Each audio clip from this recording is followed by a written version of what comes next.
Hello అండి. ఈరోజు మనం ఈ వీడియోలో ఉల్లిపాయ టమాటా పచ్చడిని చాలా టేస్టీగా 10 నిమిషాల్లో ఎలా తయారు చేసుకోవాలో చూద్దాం. ఈ పచ్చడిని వేడివేడి అన్నంలో వేసుకుని తింటే చాలా బావుంటుందండి.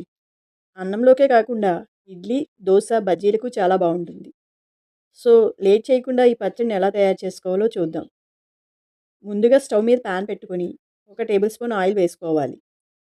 ఆయిల్ వేడైన తరువాత అర టీ స్పూన్ జీలకర్ర, 10 వెల్లుల్లి రెబ్బలను వేసుకుని మీడియం ఫ్లేమ్‌లో ఒక నిమిషం పాటు వేయించుకోవాలి.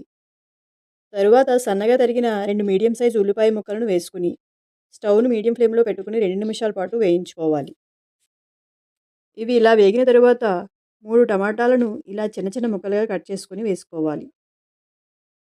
ఇప్పుడు చిన్న నిమ్మకాయ సైజ్ చింతపండు, రుచికి తగినంత ఉప్పు, 2 టేబుల్ స్పూన్ల కారం, చిటికెడు పసుపు వేసుకుని అంతా కలిసేలా బాగా కలుపుకోవాలి. ఇలా కలిపిన తర్వాత మూత పెట్టి స్టవ్‌ని మీడియం ఫ్లేమ్‌లో పెట్టుకొని మధ్య మధ్యలో కలుపుతూ ఉల్లిపాయ, టమాటాలు బాగా మెత్తగా అయ్యేంత వరకు ఉడకనివ్వాలి. దీనికి మనకి ఒక 10 నిమిషాల సమయం పడుతుంది.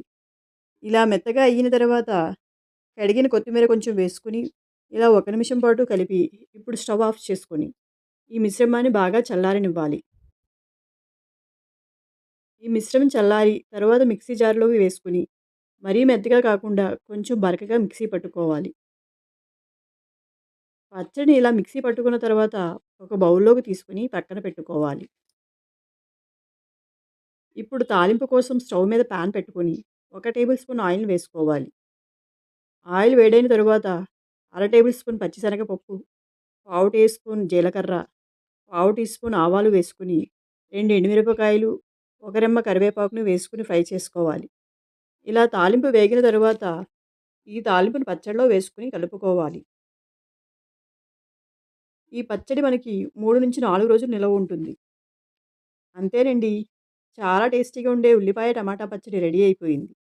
ఇది అన్నం, చపాతీ, దోసల్లోకి చాలా బావుంటుంది. ఈ వీడియో గనక మీకు నచ్చితే please like, share and subscribe my channel. Thank you for watching.